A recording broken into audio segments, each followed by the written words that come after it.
So normally on this channel, this is kind of an exercise channel that we do where we go specifically detailed stuff about the exercise. We also wanted to start to assist the other channels. So we have another channel, the Mind Pump Podcast channel, which is actually us talking on our podcast, and we field a bunch of questions. We have live questions, and today we had a live caller call in. Hey, what's up, Eric? How can we help you? When I'm squatting, I've got my left foot pointed at 12 o'clock and then my right foot's more at like 2 o'clock.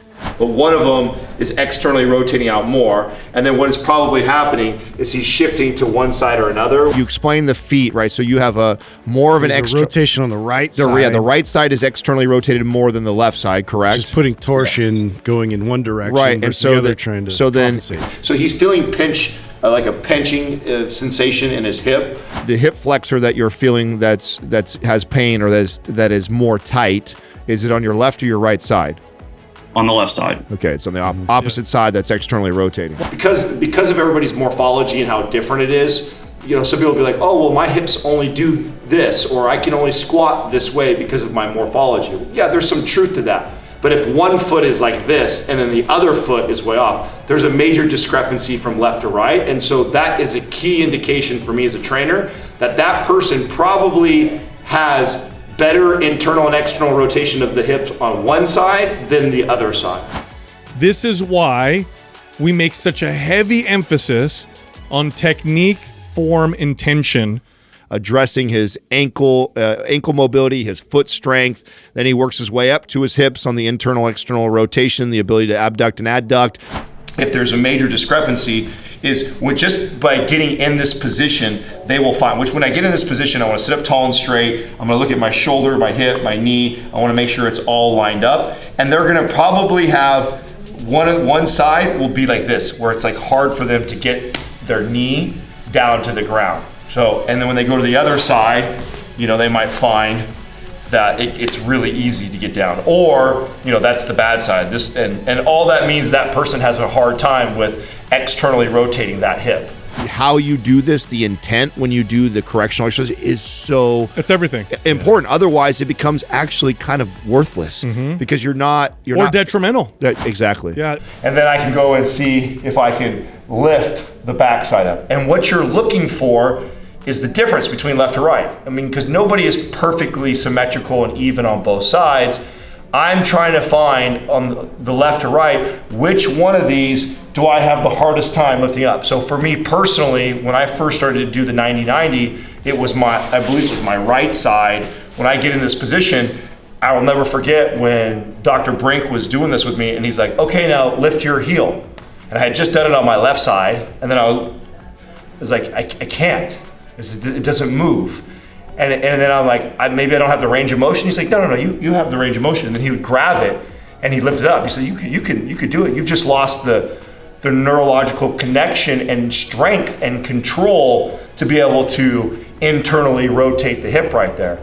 And so the goal of a move like this is to work on internally and externally rotating the hips. And when you do that, you can't simply just kind of go like, so right there is kind of where my, you know, good control is at. But I want to try and challenge that by lifting as hard as I possibly can. And you'll feel almost like this cramping sensation firing. And what that cramping sensation is, it's not a bad thing. You want to feel that and kind of push through that. That's the brain trying to connect down there, and it's firing, trying to light those hips up. And when you do it, you want to intensify it and work it as hard as you can for about 5 seconds, and then relax, reset, come back into that position, lift it up as hard as you possibly can. And what I'm doing by intensifying that intrinsically is I'm recruiting more neurons over there and trying to fire it as much as possible. And that is what I'm looking for. And I want to practice this every time before I work out and multiple times through the day until I start to see the left and the right balance out. You would be surprised at how hard it is with zero resistance when you have certain imbalances. When I get in this position, I should be able to equally put the knee down on the ground. I should equally be able to lift the heel up as the same amount on both sides. This will start to help this person who is struggling with this, you know, one side externally rotating more than the other, and or the asymmetrical shift that they have going on when they squat. Awesome. Thank you so much for that. Awesome. Yeah, no problem. Thanks for calling in. So there's two things that you guys can do if you think this may be you. So if you struggle with the same things, one, you should probably go listen to the episode where you hear Sal, Justin, and myself have dialogue with this client and talk to him through all the steps and the things that he should look at. The second thing is, if you think this might be you, I did a video where I went through all the steps. I know right now, briefly, I did not give you a very good coaching cues on how to do the 90-90 properly. If you want more information on that, I've done a longer video that's more detailed on what to do with the 90-90.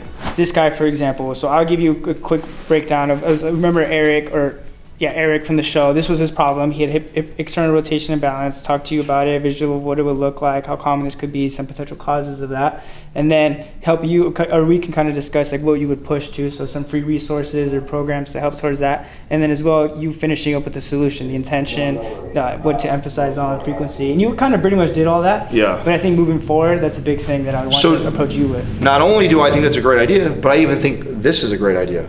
I really want to give the audience a visual of what you guys were talking about. Mm-hmm. You guys talked, and then literally him cutting to this dialogue of us having you asked me like, hey, you address this. Do we have any free resources that could help this person out? Mm-hmm. Or when you and Sal were talking about this, what did you mean? Or can you give me a demonstration? Like literally video you and I having that dialogue. So one, I like that because it introduces you to the show and the vlog and everything, which I want to do that. I want to do that with all of our staff anytime we have the opportunity. So they see that this isn't just all of us. There's a big portion of this is your mind and what you see and hear and want to help. So I want to build your character. So I think having Eli actually video your ideas, your questions, and we can have way more organic feeling. Yeah. Versus this kind of formal, definitely. You know what I'm saying? Like, let's really fucking shake that channel up instead of like, let's completely shatter how we used to do it before, where we had this formal intro, formal outro, teach an exercise,